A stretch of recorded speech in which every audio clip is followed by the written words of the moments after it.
Okay, live on YouTube now. Excellent. That's in the page now, Norm? Yeah, all right. I'm just going to check and make sure we're live on the Artsfront website as well.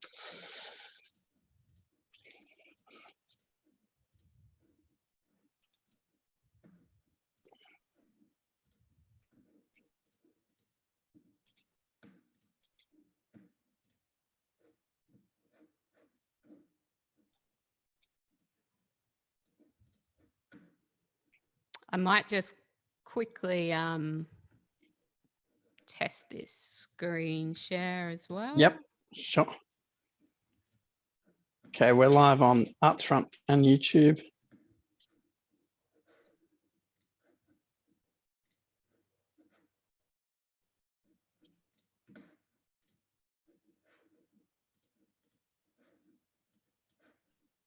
Yep, we can see that, Leah. Excellent. Cool. Alrighty, we're all live on everything, so I'm going to mute myself now. Thanks, Elliot.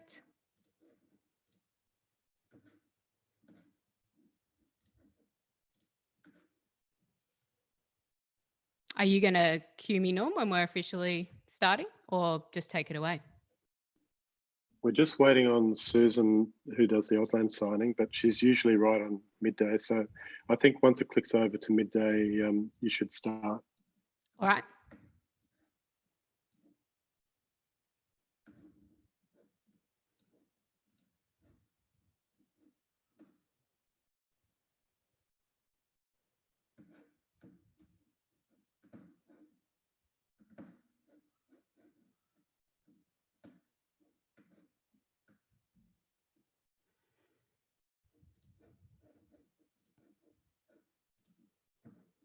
All right, well, it is right on midday, so we might get started. Welcome back to Artsfront Little Lunch, everyone. My name is Leah Barclay. I'm a sound artist and designer working in acoustic ecology, and I'm a lecturer in design at the University of the Sunshine Coast. I'm coming to you today from Gubbi Gubbi country on the Sunshine Coast, and I want to start by acknowledging the traditional owners of the land on which I'm coming from you today, and pay my respects to elders past, present, and emerging. I also want to acknowledge the team behind Artsfront, Sarah, Norm, and Elliot. Thank them for hosting us today. These little lunches have been such an incredible way to bring the sector together literally every day. So a pretty amazing effort. So just some quick housekeeping before we get started. This lunch will be 30 minutes long. It's been recorded, so it's going to be streamed live and available for viewing afterwards on the Artsfront website. Please introduce yourself in the chat as you're joining us today and let us know whose country you're coming from. And there'll also be live signing from Susan at Auslan stage left, and people participating that way will just need to click on the Auslan video that's pinned. If you would like to ask any questions as we go, please just type them in the Zoom chat or put your hand up using the button. And I think everyone's already onto this already, but please mute your mics when you're not speaking. And if there's any tech problems at all, you can send a direct message to Artsfront in the chat or just email contact@Artsfront. All right, that is all of our housekeeping. So thank you all for joining us today. Our little lunch today is shifting to a focus on the environment and the world of acoustic ecology. And I'm excited to be joined today by some of my favorite sound artists and researchers in Australia, people who are really leading the way in this space. And we're going to hear briefly today from Andrew Skeoch, Nicole Carroll, Jesse Bedell, and Tristan Luth Robbins, who are all joining us now. So the lunch today is really planned as a prelude event to Reveille, which Reveille is a French word meaning awakening. And this is a global project that's happening this weekend. And what I wanted to do, first of all, is just give you a very brief intro to the Reveille project and give you some possible pathways to engage with it over the next few days. So this is a global arts project and an international web broadcast, and it's relaying the sounds of live microphones tracking sunrise in multiple locations across the planet. I think we've got over 400 locations at the moment. So it starts just before daybreak in the UK on International Dawn Chorus Day, which for us in Australia will be 2 p.m. tomorrow on Saturday. And it will basically travel around the planet, picking up these feeds one by one, tracking the sunrise west from microphone to microphone. And it's following this intensified sound that loops the earth every 24 hours at first light. So this project is really acting as a global network for ecological sound artists, scientists, activists, broadcasters and researchers across the planet. It's led by a sound camp, the collective Sound Camp in the UK. And I've been really privileged to collaborate on this for the last 5 years. So often Reveille is hosted with physical sound camps in different parts of the planet. And last year we had a sound camp on the Sunshine Coast hosted by Artsfront, and that was happening at Udalo Creek. But this year with the COVID restrictions, obviously with most of the world in lockdown, we can't actually host these physical sound camps. So we're really focusing this project this year around remote listening and mixing these soundscapes from different parts of the planet. And what's really interesting, you know, as much as obviously the situation we're in globally is really horrific at the moment, it's quite fascinating to observe these changes in our sonic environment. You know, we're actually able to hear soundscapes that we haven't been able to hear in their natural form for the last 50 years, with a significant reduction in air traffic, cars on the roads, boats in the ocean. It's pretty remarkable what is being revealed in some of these sonic environments.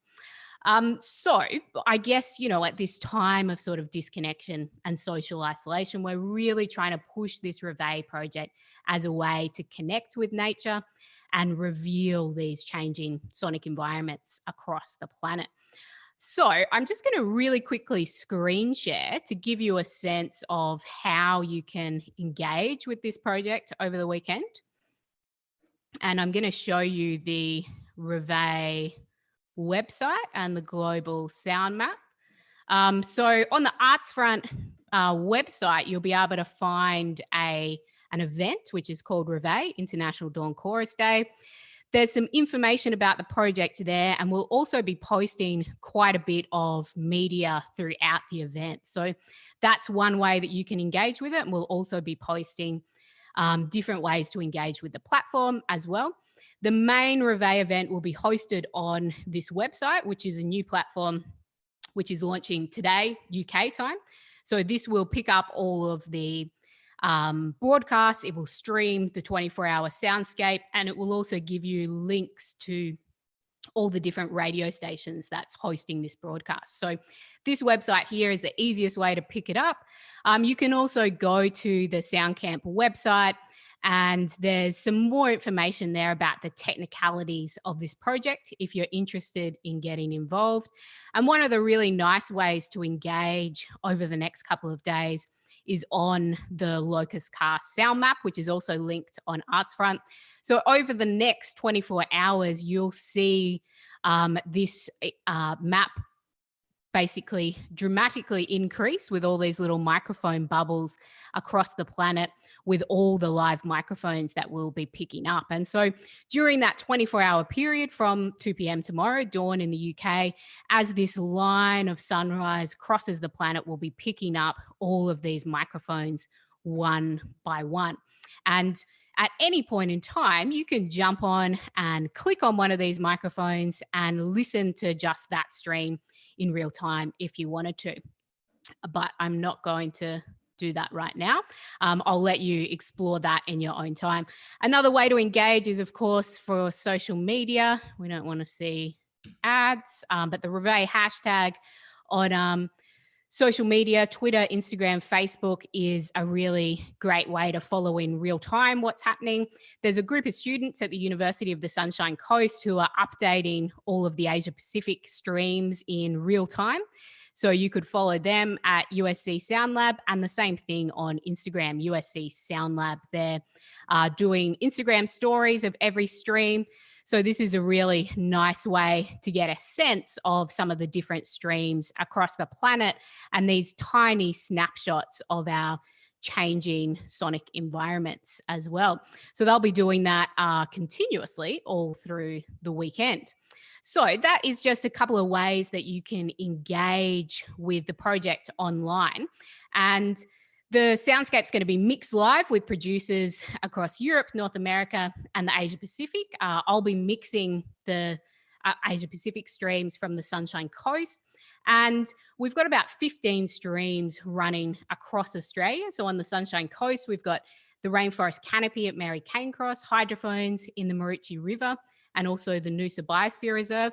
And the 4 sound artists and researchers that I've invited to join us today are also hosting streams. So I'm just going to hand you over to each of those individually and get them to introduce their practice, the location that they're coming from, and to give you a little bit of a taste of the stream that they will be featuring during Reveille. So we might start off with Andrew Skeoch, who is a board member of the Australian Forum for Acoustic Ecology, president of the Australian Wildlife Sound Recording Group, and one of Australia's leading wildlife field recorders. So if any of you have ever picked up one of those incredible albums from a national park or heard some of the beautiful soundscapes from across Australia, many of those have been recorded by Andrew over the last 25 years. So we're lucky to have Andrew joining us today from his incredible property in Victoria. Over to you, Andrew. Thanks very much, Leah, and hello, everyone. Yes, it feels like a long time ago that I started doing sound recording and learning that not only how to make good recordings, but to actually listen to nature. And this weekend will be the first time that I'm actually live streaming. You've been inviting me in many years, Leah, and I'm finally getting my technology organized to do it. So, yes, I live in central Victoria, and we're very privileged to have land here, about 115 acres of really healthy native woodland. It's box ironbark forest, so dry eucalypt woodland. And sunrise here is around about 7 o'clock in the morning. So I'll be putting the microphones out and running the signal back in and just see what we get. I must admit, today is really cold. It feels like, as I said, Antarctica is just over there somewhere. And it's been raining the last 3 days. There's been hardly any bird song, and the birds that I have seen have been kind of all fluffed up and trying to keep themselves warm. So what we're going to get over the weekend, I don't know. But nevertheless, we can give it a go. I mean, even, well, it's interesting, just this, the fact that nature in the Northern Hemisphere, of course, is just blooming with birdsong at the moment. But we're kind of in our fallow time. And once it gets to around about February, March, the dawn chorus simply doesn't exist. I think there might be a few honeyeaters piping, and then it goes very silent for about the next hour to an hour and a half before the sun comes up, and then the birds might start getting active. But it's a very quiet time of year overnight and in that early morning time. The situation with the corona has, I was really intrigued to see what would happen in terms of the soundscape here. I watched as the air traffic diminished, and then almost stopped, with the exception of private air traffic. But the international stuff, we've got a flight path that goes between Melbourne and Darwin and all points north, Singapore and Bangkok and so on. And it passes about maybe 10 kilometers to our northeast. So I'm just, in the 20 years that we've lived here, I'm used to a steady stream of aircraft just coming and going. It's just gone, the skies have gone empty. It's really quite extraordinary. However, the traffic and, as I said, the light air traffic is still, I haven't noticed a big diminishment in that. So it's been interesting how selective the changes in the soundscape have been. And of course, at this time of the year, cool, humid mornings, sound travels for quite a distance. So I'm still noticing it. Wonderful. So Thank anyway, you, Andrew. Till the morning, yes. Wonderful. Thank you. That's a really nice insight into what's happening in your local stream. I mean, I'm sure some people have some questions for Andrew, but if it's all right, we might save questions to the end and move along to Jessie. Jessie Bedell, a fantastic Australian composer who's also on the board of the Australian Forum for Acoustic Ecology and the World Forum for Acoustic Ecology. Jessie completed an incredible PhD a couple of years ago now, 2 years ago, which was really unpacking some of the intersections between acoustic ecology and the field of ecoacoustics. So a very active composer, but someone who's also very much unpacking some of the research ideas in this space as well. Over to you, Jessie. Cool. Thanks, Leah. I'm a composer and sound artist, and I come to you today from Kaurna country in the Adelaide Hills, but spent quite a lot of my childhood in regional South Australia, particularly Ngarrindjeri country in Murray Bridge. In terms of how my local soundscape is behaving at the moment, I notice each morning that the traffic din, I live quite close to a train line and then a main thoroughfare which leads down to the city, that it's a lot quieter, and maybe it's just me, but there's a lot more active bird life, particularly little groups of kookaburras chorusing almost every day, which was not something that I noticed before. That coupled with the fact that we're in a valley creates a really lovely resonant chamber that without the urban din has made for some lovely sunrises at the moment. In terms of the streams that I'm putting into Reveille, the three that are, I think I would just put two on there, but they come from a project that I did down in the Limestone Coast in Boandik country in South Australia's southeast. And that particular project was or came about as a result of an artist residency with Country Arts SA and the Mount Gambier Council. And what I was interested in is doing multiple live streams as part of an installation. Typically when you've got multiple live streams, they're all on a horizontal plane. So you might have particular microphones set up at one particular site or even different sites, but they're all horizontal. Whereas in the Limestone Coast, it's quite noted for having lots of caves, particularly the Naracoorte Caves National Park and Tantanoola Caves. So I was interested in what if we have multiple live streams, but instead they're vertical, and it's sort of considering the different geological strata and the soundscapes that each of them offers. So the microphone streams, the two that are there, one is from the subterranean Bat Cave at the Naracoorte Caves National Park. I'm piggybacking off of microphone infrastructure that the park already has set up there. And then I also have my own mic set up above ground, the one that I chose being from the tree canopy there. So you're hearing both potentially in real time, both the subterranean and the canopy soundscapes.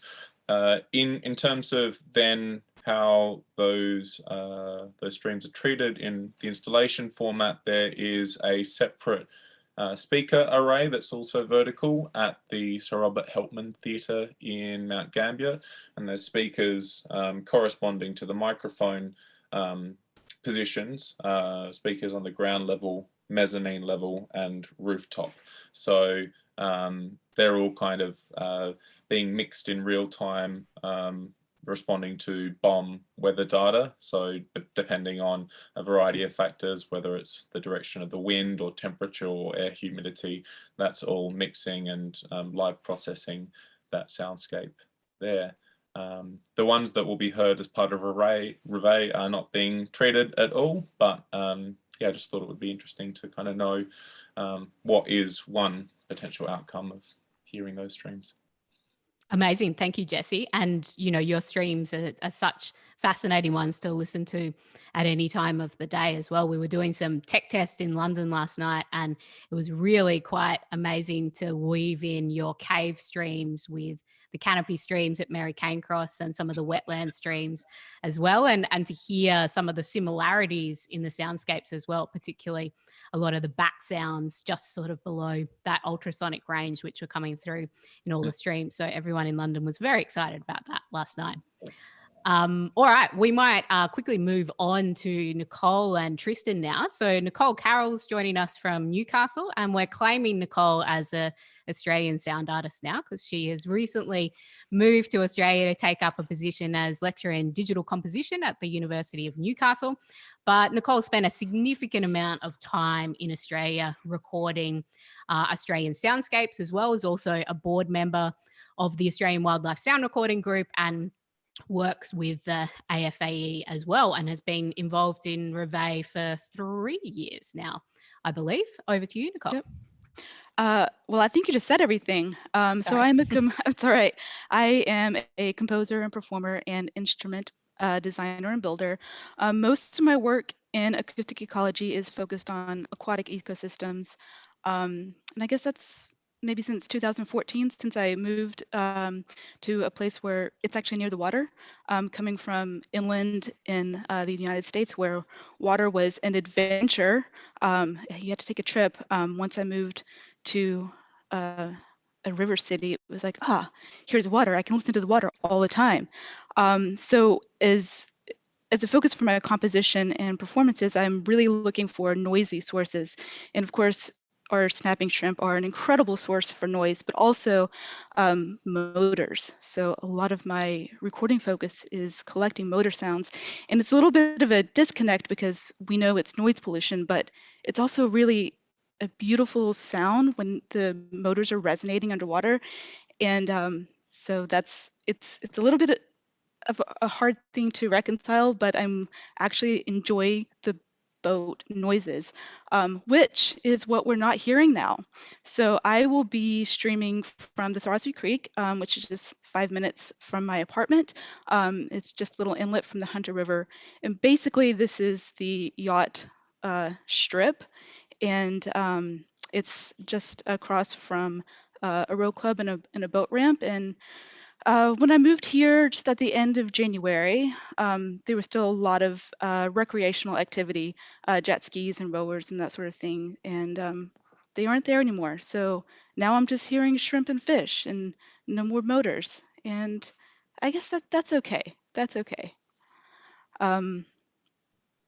And on the stream, I will be sharing my my Throsby Creek like go-to spot. Like that's my daily walk, and hopefully there will still be no jet skis. I don't think anybody will be out at 6:30 in the morning on the water besides me. So it'll just be me, the shrimp, and everybody that's listening. So I will be streaming from 2 hydrophones. My typical mobile streaming kit is just my iPhone, my Zoom H6, and 2 Aquarian hydrophones, and that's it. No processing, just the shrimp. Excellent. Thank you, Nicole. Yeah, brilliant. I'm really looking forward to your stream. I mean, I think it's always quite fascinating when we talk about dawn chorus. People always associate dawn chorus with that awakening of birds and that sort of stereotypical dawn chorus. But I mean, when we think about all of these other ecosystems across the planet, particularly aquatic ecosystems, as Nicole's just described, I mean, every day there's a dawn chorus of fish and snapping shrimp on the Great Barrier Reef. And it's the same with every river system. So we'll experience a similar dawn chorus in the Maroochy River as the sun rises as well, with a similar hydrophone setup to Nicole's. Thanks, Nicole. All right, we will head over to Tristan, lucky last, to give us a brief summary of his practice and the work he's doing in South Australia. Like everyone else that's with us today, Tristan is an incredible sound artist and has been really pushing what's possible with online sound mapping. I've been following his work for many years that he's been doing, recording different soundscapes in the locations where he lives, and he's also an active board member of the Australian Forum for Acoustic Ecology as well. Over to you, Tristan. Thank you, Leah. I'm coming to you from Kaurna Country here in the Adelaide suburb of Parkside, probably about 2-3 kilometres from the CBD. It's one of Adelaide's characteristic leafy suburbs, festooned with many trees and lots of bird life and natural activity as well as anthropogenic activity. As far as my practice is concerned, I work predominantly as a sound artist, and a lot of my work over the last 5 to 6 years has been chiefly concerned with examining the tension, the inherent tension that exists in a localized setting between natural sounds and anthropogenic or human-made sound. So in that respect, life, sonic acoustic life under the pandemic has been quite an extraordinary, unprecedented time to observe these inherent tensions between natural and human-made sound. Within my immediate location here in Parkside, I observed the change was quite sudden. Air traffic had dissipated. The peripheral hum of the rush hour along the main arterial roads had almost sort of, to use a poetic expression, sort of receded, much the way the tide would kind of recede out into the ocean, where it was still distinct to a certain extent, but it had seemed to clear off into the distance.